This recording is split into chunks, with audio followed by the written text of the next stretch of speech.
জাতীয় বিশ্ববিদ্যালয়ের 2025-26 শিক্ষাবর্ষের অনার্স ভর্তির সর্বশেষ প্রক্রিয়া দ্বিতীয় রিলিজ স্লিপের অনলাইনে আবেদন সংক্রান্ত নোটিশ প্রকাশ করা হয়েছে অনেক অপেক্ষার পরে। আজকের ভিডিওতে আবেদন কবে থেকে শুরু হবে, কত তারিখে শেষ হবে, কিভাবে তোমরা আবেদন করলে চান্স পাবে সেই বিষয় নিয়ে আলোচনা করব। চলো শুরু করা যাক। শুরুতে নোটিশটা তোমাদেরকে দেখাতে চাই।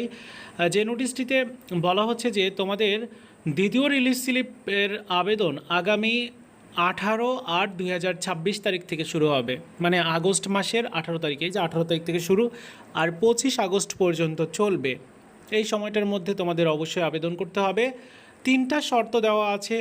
প্রথম শর্তটা হচ্ছে যারা মেধা তালিকায় চান্স পায়নি, দ্বিতীয় শর্ত মেধা তালিকায় চান্স পেয়েও যারা ভর্তি হয়নি, তৃতীয় শর্ত প্রথম দ্বিতীয় কোটা বা প্রথম রিলিজ স্লিপের মেধা তালিকায় ভর্তি হয়ে পরবর্তীতে ভর্তি বাতিল করেছে, এই সকল শিক্ষার্থীরা তারা দ্বিতীয় রিলিজ স্লিপে আবেদন করতে পারবে। এবং আবেদনটা আগামী 18 আগস্ট থেকে শুরু হবে। বিকাল 4টার পর থেকে তোমরা এই আবেদন করতে পারবে 25 আগস্ট পর্যন্ত। এখন প্রশ্ন হচ্ছে যে দ্বিতীয় রিলিজ স্লিপ যেহেতু সর্বশেষ প্রক্রিয়া, তাই তোমাদের আবেদনের সময় অবশ্যই সর্বোচ্চ সতর্কতা অবলম্বন করতে হবে। পাশাপাশি চান্স পাওয়ার ক্ষেত্রে যেগুলো করা উচিত সেগুলো করতে হবে। যেমন তোমার যেহেতু তুমি ভর্তি পরীক্ষাতে উত্তীর্ণ হয়েছিলে, যার জন্য তোমার অনার্স পড়ার একটা সুযোগ রয়েছে। এখন তুমি যদি চাও দ্বিতীয় রিলিজ স্লিপে আবার 5টা কলেজে নতুন করে অ্যাপ্লাই করতে পারবে। 5টা কলেজের মধ্যে দেখা গেল যে তুমি 4টাই অথবা 5টাই বেসরকারি কলেজ দিয়েছো, তাহলে তোমার চান্স পাওয়ার পসিবিলিটি কিন্তু বেড়ে যাবে। কারণ দ্বিতীয় রিলিজ স্লিপে কতগুলো আসন ফাঁকা আছে সেগুলো তো তুমি দেখতে পারবে যখন অ্যাপ্লাই করবে তখনই।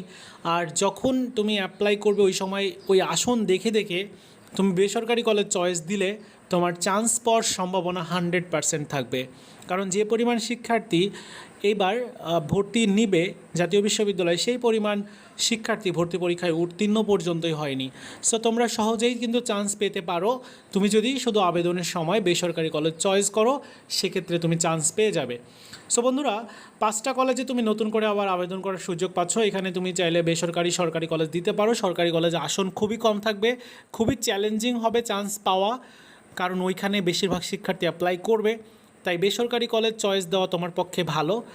তো এই ছিল ভিডিও, দেখা হচ্ছে নতুন ভিডিওতে। ভালো থাকো সবাই, ধন্যবাদ।